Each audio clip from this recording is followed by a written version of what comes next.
So ఇక్కడ ఏంటంటే question ఏంటంటే obtain the current through the 10 volts battery for the circuit shown in figure. So ఇక్కడ నాకేంటంటే ఒక 1 ఆంపియర్ 2 ohms 1 ohm 2 ohm ఇలా ఇచ్చేసాడు. అంటే డిఫరెంట్ మెషర్స్ అనేటివి ఇచ్చాడు. అయితే అక్రాస్ 10 volts బ్యాటరీ దగ్గర అందులో ఎంత కరెంట్ అనేది పాస్ ఆన్ అవుతుందో కనుక్కోమని చెప్పాడు. ఓకేనా. సో ఇది మనకు సర్క్యూట్. అయితే ఇక్కడ నాకేంటంటే మనకిచ్చిన ఈ సర్క్యూట్లో ఫస్ట్ మనం ఏం చేస్తారంటే దీన్ని ఏదైతే current source in parallel with resistor ఉందో దాన్ని మనం ఏం చేస్తారంటే voltage source in series with రెసిస్టర్గా మార్చుకుంటాం.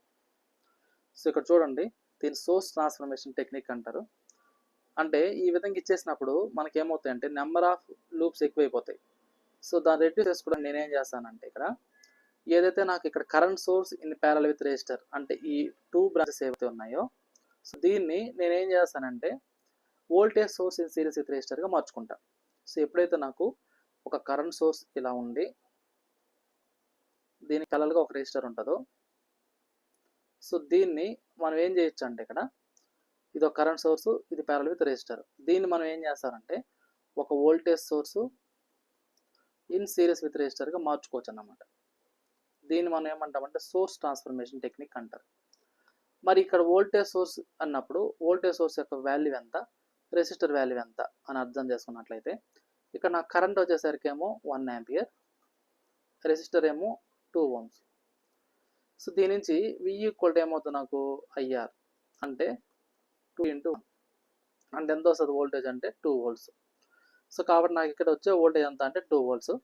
రెసిస్టర్ వాల్యూ అదే ఉంటుంది, ఏదైతే మనం కరెంట్ సోర్స్ ప్యారల్లో కనెక్ట్ చేసుకున్నామో అదే రెసిస్టర్ అనేది ఇక్కడ కనెక్ట్ చేస్తాం అన్నమాట. ఓకేనా.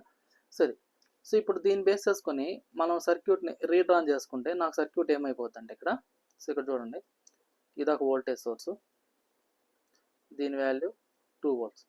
మీకు ఇంకో డౌట్ వస్తుంది, ఇక్కడ కరెంట్ యాంపియర్స్ అనేది ఏరో మార్క్ అనేది అప్వార్డ్ ఉంది కదా, ఒకవేళ డౌన్వర్డ్ ఉంటే ఎలాగా అనేసి మీరు గుర్తుపెట్టుకోండి. ఏరో మార్క్ అనేది ఎక్కడైతే ఉంటుందో ఆ పాయింట్ దగ్గర వచ్చి ప్లస్ తీసుకుంటాం, ఆ ఏరో మార్క్ డౌన్ దగ్గర ఏదైతే ఉంటుందో దాని దగ్గర మైనస్ సైన్ అనేది తీసుకుంటాం వోల్టేజ్ సోర్స్. ఓకేనా. సో ఆ ఏరో మార్క్ యొక్క డైరెక్షన్ బట్టి ప్లస్ మైనస్ అనేది తీసుకుంటాం. సో నెక్స్ట్ చూడండి, సో ఇది ఒక రెసిస్టర్ అన్నమాట. దీని యొక్క రెసిస్టర్ ఎంత అంటే 2 ohms. నెక్స్ట్ ఇది 1 ohm, నెక్స్ట్ ఇది 2 ohms, ఇది 1 ohm, నెక్స్ట్ ఇది 10 volts. సో ఇది మనకు వచ్చే సర్క్యూట్. అంటే ఏదైతే current source in parallel with resistor ఉందో దాన్ని నేను voltage source in series with రెసిస్టర్గా మార్చుకున్న తర్వాత నాకు వచ్చిన ఫైనల్ సర్క్యూట్ అయితే ఇది. సో ఇప్పుడు ఇది అబ్జర్వ్ చేసినట్లయితే ఇక్కడ మనకు సో ఇక్కడ చూడండి, ఇందులో మనకు ఇప్పుడు ఎన్ని మెషెస్ వచ్చాయి అంటే ఇక్కడ 2 మెషెస్ వచ్చాయి. సో ఇది మెష్ 1, ఇది మెష్ 2, ఇలా 2 మెషెస్ వచ్చాయి అన్నమాట. సో కాబట్టి లూప్ 1 లూప్ 2. సో ఇందులో పాస్ అయ్యే కరెంట్ మనం ఏమనుకుందాం అంటే I1 అనుకుందాం, ఇందులో పాస్ అయ్యే కరెంట్ ఏమనుకుందాం అంటే I2 అనుకుందాం. సో ఇప్పుడు నాకు based upon current I1 I2 base చేసుకుని నాకేమవుతుందో చూద్దాం. సో ఫస్ట్ మనం ఏం చేస్తారంటే apply KVL in loop 1. So ఏదైతే మనం కరెంట్ I1 తీసుకున్నామో ఇది లూప్ 1, అదే కరెంట్ I2 ఏదైతే తీసుకున్నామో దాన్ని లూప్ 2గా తీసుకున్నాం. సో ఇప్పుడు నాకు ఏదైతే లూప్ 1 ఉందో దానికి మనం ఏం చేస్తున్నామంటే ఇక్కడ KVL అనేది అప్లై చేసుకున్నాం. సో KVL అప్లై చేసేటప్పుడు ఫస్ట్ ఈ కరెంట్ అనేది దేంట్లోకి ఎంటర్ అవుతుందో చూడండి. సో ఫస్ట్ -10లోకి ఎంటర్ అవుతుంది వోల్టేజ్ సోర్స్ దగ్గర, కాబట్టి -2 ప్లస్ ఇక్కడ 2 ohms 1 ohm రెండు సిరీస్లో కనెక్ట్ అయినాయి కాబట్టి వాటిని యాడ్ చేసుకోవచ్చు. టోటల్ రెసిస్టెన్స్ 3 ohms అవుతుంది కాబట్టి 3 times ఆఫ్ కరెంట్ వచ్చేసరికి I1 నెక్స్ట్ ప్లస్ 2 into ఇక్కడ బాగా అర్థం చేసుకోండి, ఇక్కడ కరెంట్ ఏమో ఈ డైరెక్షన్లో కరెంట్ I1 అనేది ఈ డైరెక్షన్లో ఎంటర్ అవుతుంది, ఇక్కడ కరెంట్ I2 అనేది ఈ డైరెక్షన్లో అప్వర్డ్లో ఎంటర్ అవుతుంది. సో కాబట్టి ఇదేమో I1 ఇదేమో I2. సో కాబట్టి 2 ohms దగ్గరకు వచ్చేసరికి ఒకటేమో ఎంటర్ అవుతుంది, ఒకటేమో లీవ్ అవుతుంది. కాబట్టి ఎంటర్ అయ్యేదేమో పాజిటివ్ అవుతుంది, లీవ్ అయ్యేదేమో నెగిటివ్ అవుతుంది. సో కాబట్టి ఇక్కడ నాకు ఇదేమవుతుంది అంటే ఇక్కడ 2 into I1 minus I2గా తీసుకుంటాను.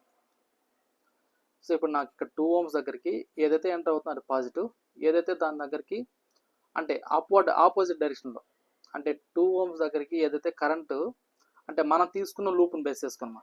మనం తీసుకున్న ఫస్ట్ లూప్ని బేస్ చేసుకొని ఏదైతే ఆ లూప్లో ఉంటుందో అది పాజిటివ్గా తీసుకుంటాం. అనదర్ లూప్లో ఉండే కరెంట్ని మనం నెగిటివ్గా తీసుకుంటాం. అనదర్ లూప్లో ఉండేదాన్ని నెగిటివ్గా తీసుకుంటాం. సో కాబట్టి ఇప్పుడు 2 ohms అనేది మనం లూప్ 1కి కేవీఎల్ అప్లై చేస్తున్నాం కాబట్టి I1 అనేది పాజిటివ్, I2 అనేది నెగిటివ్గా తీసుకుంటాం. So it must be equal to 0 అన్నమాట.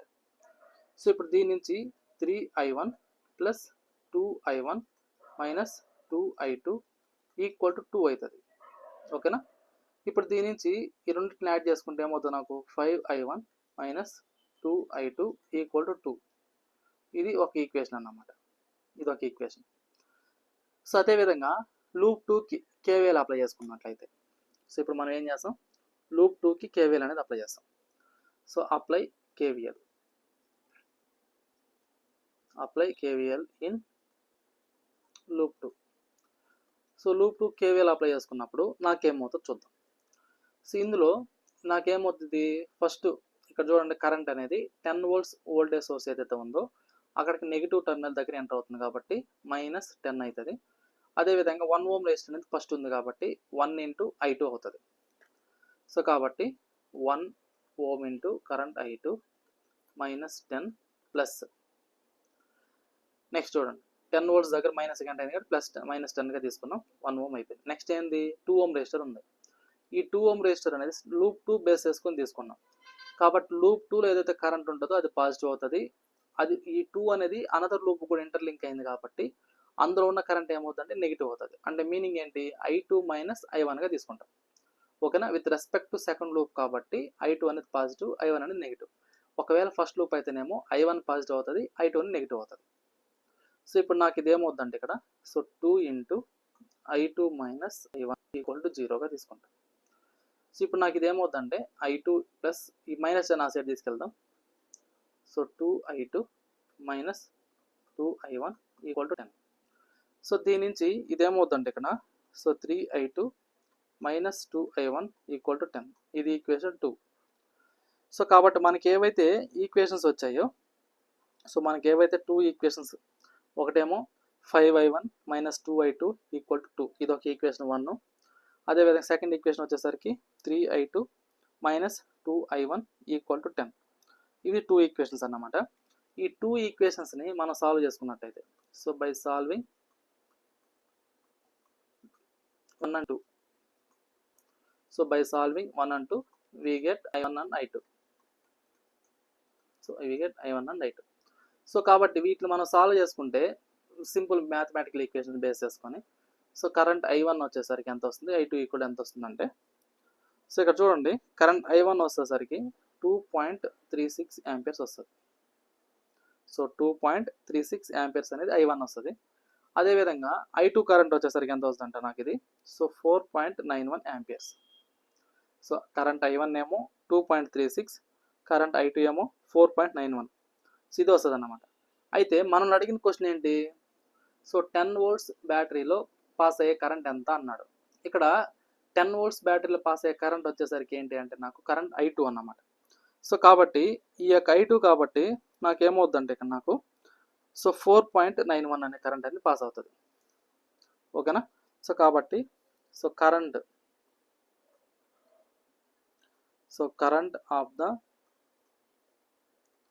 10 volts battery, current of the 10 volts battery is 4.91 amperes. ఓకేనా? 4.91 amperes. కాకపోతే ఇక్కడ బ్యాటరీకి ఎక్కడ ఎంటర్ అయిందంటే నాకు అది నెగిటివ్ టర్మినల్కి ఎంటర్ అయింది. ఓకేనా? So current of the 10 volts battery is 4.91 amperes. So ఇదన్నమాట ఆన్సర్. ఓకేనా? సో ఇది అర్థమైందా? ఎవరికన్నా ఏమన్నా డౌట్ ఉందా? సో ఇక్కడ చెప్పినంత వరకు.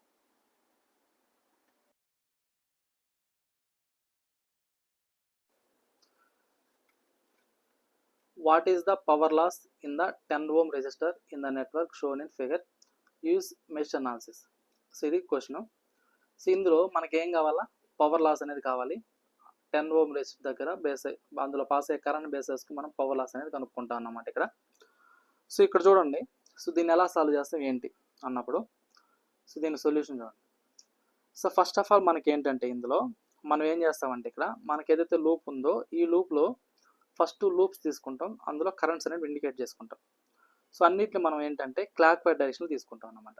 మన అజంప్షన్ ఏంటంటే క్లాక్ వైర్ డైరెక్షన్ కరెంట్ అనేది పాస్ ఆన్ అవుతుంది అనేటట్టుగానే తీసుకుంటాం, సింప్లిసిటీ కోసం, అంతే, ఇంకేం లేదు. సో ఇప్పుడు చూడండి, ఫర్ ఎగ్జాంపుల్ ఇందులో పాస్ అయ్యే కరెంట్ వచ్చేసరికి I1 అనుకుందాం, ఇందులో పాస్ అయ్యే కరెంట్ వచ్చేసరికి I2 అనుకుందాం, అదేవిధంగా ఈ లూప్లో పాస్ అయ్యే కరెంట్ వచ్చేసరికి I3 అనుకుందాం.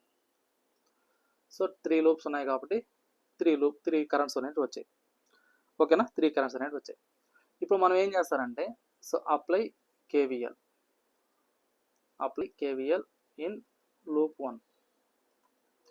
సో లూప్ 1కి KVL అనేది అప్లై చేసుకుంటాం. సో KVL అనేది అప్లై చేసినప్పుడు, సో ఫస్ట్ ఈ కరెంట్ అనేది ఎక్కడికి ఎంటర్ అవుతుందంటే నాకు 15 volts దగ్గర ఉండే నెగిటివ్ టర్మినల్ దగ్గరికి ఎంటర్ అవుతుంది కాబట్టి -15. నెక్స్ట్ ప్లస్ 8 ఇంటూ ఇక్కడ 8 ohms అనేది లూప్ 1కి లూప్ 3కి రెండింటికి ఇంటర్లింక్ అయింది. కాకపోతే ఇక్కడ మనం అప్లై చేసిన KVL అనేది లూప్ 1 బేస్డ్ కాబట్టి ఆ లూప్ 1లో పాస్ అయ్యే కరెంట్ పాజిటివ్ అవుతుంది, అనదర్ లూప్లోని కరెంట్ నెగిటివ్ అవుతుంది.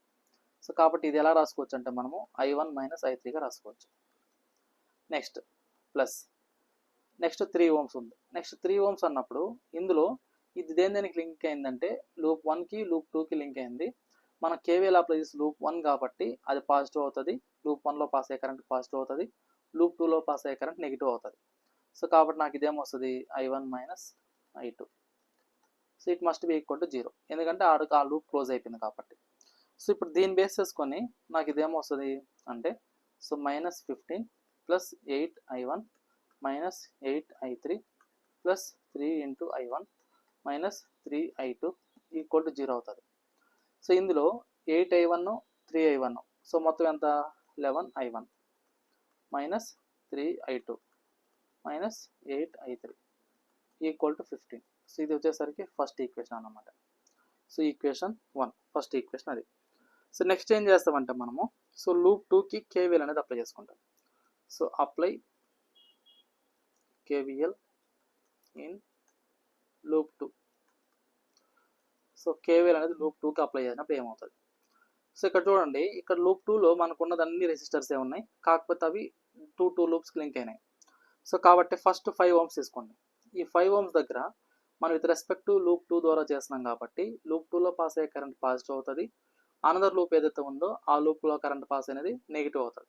సో కాబట్టి దేని లింక్ అయింది, సెకండ్ లూప్కి థర్డ్ లూప్ కాబట్టి సెకండ్ లూప్లో పాస్ అయ్యే కరెంట్ పాజిటివ్, థర్డ్ లూప్లో పాస్ అయ్యే కరెంట్ నెగిటివ్. సో కాబట్టి I2 - I3గా తీసుకుంటాం. Next plus 2 into, so 2 into అంటే 2 ohmsలో పాస్ అయ్యే కరెంట్ ఏంటి I2 కాబట్టి 2I2 ప్లస్ 3 ఇంటూ ఇక్కడ 3 ohms అన్నప్పుడు ఇప్పుడు చేసేది ఏంటి మనం సెకండ్ లూప్. సో కాబట్టి ఇది సెకండ్ లూప్కి ఫస్ట్ లూప్కి ఇంటర్లింక్ అయింది కాబట్టి సో సెకండ్ లూప్లో పాస్ అయ్యే కరెంట్ పాజిటివ్ అవుతుంది, ఫస్ట్ లూప్లో పాస్ అయ్యే కరెంట్ నెగిటివ్ అవుతుంది. సో కాబట్టి నాకు ఇదేమవుతుంది I2 - I1 = 0. సో దీన్ని బట్టి so 5I2 - 5I3 + 2I2 + 3I2 - 3I1 = 0. So దీన్ని ఓవరాల్గా మనం అన్నింటినీ సాల్వ్ చేసుకుంటే ఇక్కడ సో I1 I2 I3 అన్నప్పుడు ఇక్కడ నాకు I1 టర్మ్స్ ఉన్నట్టు ఒకటే ఉంది కాబట్టి -3I1. నెక్స్ట్ I2 అన్నప్పుడు సో 3I2 2I2 5I2 అంటే మొత్తం 10I2. సో కాబట్టి 10 times of I2 next -5 times of I3 = 0 అన్నమాట. ఇదేంటిది సెకండ్ ఈక్వేషన్. సో అదేవిధంగా థర్డ్ లూప్కి ఏం చేస్తాం మనం KVL అనేది అప్లై చేసుకుంటాం. So apply KVL in loop 3. So loop KVL అనేది అప్లై చేసినప్పుడు ఏమవుతుంది, సో లూప్ 3 KVL అన్నప్పుడు ఇక్కడ నాకు 10 ohmsలో పాస్ అయ్యే కరెంట్ 10I3 అవుతుంది కాబట్టి 10I3 ప్లస్ నెక్స్ట్ ఇక్కడ 5 ohms అన్నప్పుడు ఈ 5 ohms అనేది థర్డ్ లూప్కి సెకండ్ లూప్కి కనెక్ట్ అయింది కాబట్టి third loop current positive, second loop current negative అవుతుంది కాబట్టి I3 - I2 వస్తుంది. సో కాబట్టి 5 into I3 - I2 plus next ఏంటి 8 ohms అనేది ఉంది. సో 8 ohms అనేది థర్డ్ లూప్కి ఫస్ట్ లూప్కి ఇంటర్లింక్ అయింది కాబట్టి I3 - I1. సో కాబట్టి plus 8 into I3 - I1 must equal to 0. ఓకేనా, సో ఇది వచ్చింది అనమాట. సో ఇప్పుడు ఇదేమవుతుంది అంటే నాకు 10I3 + 5I3 - 5i2 plus 8i3 minus 8i1 equal to 0. So ఇందులో i3 టర్మ్స్ అన్నీ ఒక సైడు, i1 టర్మ్స్ అన్నీ ఒక సైడు, i2 టర్మ్స్ అన్నీ ఒక సైడ్ యాడ్ చేద్దాం. సో ఇప్పుడు నాకు ఇదేమవుతుంది, minus 8i1. So minus 8i1. Next i2 అన్నప్పుడు ఏమొస్తుంది నాకు, మైనస్ 5i2. నెక్స్ట్ i3 అన్నప్పుడు ఏమొస్తుంది నాకు అంటే, సో 23. సో 23i3 వస్తుంది. 23i3 equal to 0. సో ఇది వచ్చేసరికి థర్డ్ ఈక్వేషన్ అన్నమాట. సో ఏవైతే ఇప్పుడు మనకు 3 ఈక్వేషన్స్ వచ్చాయో ఆ 3 ఈక్వేషన్స్ ఒకేసారి దగ్గర రాసుకుందాం. సో ఇప్పుడు నాకు ఫస్ట్ ఈక్వేషన్ ఏమొచ్చింది నాకు ఇక్కడ అంటే 11i1 minus 3i2 minus 8i3. So కాబట్టి దాన్ని రాద్దాం ఫస్ట్. సో నాకేమొచ్చింది 11i1 minus 3i2 minus 8i3 equal to 15. ఇది ఒక ఈక్వేషన్. నెక్స్ట్ సెకండ్ ఈక్వేషన్ ఏంటి, minus 3i1 plus 10i2 minus 5i3 equal to 0. So కాబట్టి minus 3i1 plus 10i2 minus 5i3 equal to 0. అదే third equation ఏంటంటే minus 8i1 5i2 23i3 equal to 0. So ఇవి మనకున్న 3 equations అన్నమాట. So వీటిని ఒక matrix relation వాటి మనం యూస్ చేసుకొని సాల్వ్ చేసుకోవచ్చు అన్నమాట. సో జనరల్గా మ్యాట్రిక్స్ అంటే ఎలా రాస్తామంటే మనము, సో 11 మైనస్ 3 15 అంటే క్రామర్స్ రూల్ అంటారు కదా, ఆ యొక్క రూల్ బట్టి యూస్ చేసుకోవచ్చు. లేదు మీరు మ్యాట్రిసెస్ మామూలుగా క్యాలిక్యులేటర్ యూస్ చేసుకొని సాల్వ్ చేసుకోవచ్చు అన్నమాట. సో ఇక్కడ నేను ఏం చేస్తానంటే, అంటే ఏదైతే i3 కరెంట్ మనకు కావాల్సిన i3 కరెంట్ కదా, కాబట్టి i3 బ్రాంచ్ మాత్రం ఎలిమినేట్ చేసుకొని ఆ i3 బ్రాంచ్ ప్లేస్లో ఏదైతే ఈక్వల్ తర్వాత ఉన్నాయో వాటిని తీసుకుంటాం. దీన్ని మనం క్రామర్స్ రూల్ అంటారు. మీరు ఒకసారి క్రామర్స్ రూల్ ఎలా చేయాలి ఏంటి అనేది ఒకసారి చూసుకోండి. మనకు కావాల్సింది ఏంటి, i3 కరెంట్ అనేది కావాలి. ఎందుకని, అక్రాస్ 10 ohmsలో ఎంత కరెంట్ పాస్ అవుతుంది అనేది తెలియాలి. సో ఆ 10 ohmsలో పాస్ అయ్యే కరెంట్ వచ్చేసరికి i3 కాబట్టి నేను ఇక్కడ ఓన్లీ అది మాత్రం కన్సిడర్ చేస్తున్నా. సో కాబట్టి ఇక్కడ i3 కరెంట్ 10 ohm రెసిస్టర్లో ఎంత పాస్ అవుతుంది అన్నప్పుడు, అంటే ఈ యొక్క i3 కరెంట్ కోసం. సో ఇక్కడ నాకు i3 కరెంట్ అన్నప్పుడు, సో ఇక్కడ i1 కోఎఫిషియంట్ 11 ఉంది, i2 కోఎఫిషియంట్ మైనస్ 3 ఉంది, ఈక్వల్ తర్వాత 15 ఉంది. అదేవిధంగా సో ఇక్కడ మైనస్ 3, ఇక్కడ 10, ఇక్కడ 0 వస్తుంది. ఎందుకంటే ఇక్కడ 0 ఉంది కాబట్టి. ఇక్కడ మళ్ళీ మైనస్ 8 మైనస్ 5 0. సో ఇది ఒక వాల్యూ అన్నమాట. So divided by, so next ఏమవుతుందంటే ఇది, సో 11 మైనస్ 3 మైనస్ 8 అంటే i1 i2 i3 ఆ వాల్యూ తీసుకుంటాం అన్నమాట. సో i1 i2 i3 వాటి యొక్క కోఎఫిషియెంట్స్. అదేవిధంగా ఇక్కడ ఏమొస్తుంది మైనస్ 3 10 మైనస్ 5. అదే ఇక్కడ ఏమొస్తుంది మైనస్ 8 మైనస్ 5 23. సో దీనికి డెట్ చేస్తాం అన్నమాట. సో ఈ రెండింటిని చేస్తే నాకు వచ్చే వాల్యూ i3 అనేది వస్తుంది. సో దీని యొక్క వాల్యూ అప్రాక్సిమేట్ ఎంత వస్తుంది అంటే నాకు 1.23 ఆంపియర్స్ అనేది వస్తుంది. సో ఇక్కడ నేను యూస్ చేసిన టెక్నిక్ ఏంటంటే Cramer's rule. So Cramer's rule అనేది యూస్ చేసుకున్నాం, మీకు 10th క్లాస్లో వస్తుంది. సో ఆ క్రామర్స్ రూల్ అనేది వస్తుంది, డెల్టా 1 బై టోటల్ డెల్టా అనేసి. సో ఇట్లా అన్నమాట. సో ఇప్పుడు నాకు కరెంట్ అనేది కనుక్కున్నాం. ఎంత వచ్చింది కరెంటు 10 ohm రెసిస్టర్లు అన్నప్పుడు 1.23 ఆంపియర్స్. అయితే మనకు కావాల్సింది ఏంటి, పవర్ లాస్ అనేది కావాలి. సో కాబట్టి so power loss across 10 ohms. So power loss అన్నప్పుడు జనరల్ ఫార్ములా ఏంటంటే మనకు I²R అన్నమాట. ఇక్కడ నాకు పాస్ అయ్యే కరెంట్ ఏంటంటే I3², రెసిస్టర్ వచ్చేసరికి 10 ohms. సో కాబట్టి 1.23 అనేది అందులో పాస్ అయ్యే కరెంటు, అక్కడ ఉన్న రెసిస్టర్ ఏమో 10. సో కాబట్టి ఇప్పుడు నాకు పవర్ లాస్ ఎంత వస్తుంది అంటే ఇది 15.13 వాట్స్ అనేది వస్తుంది.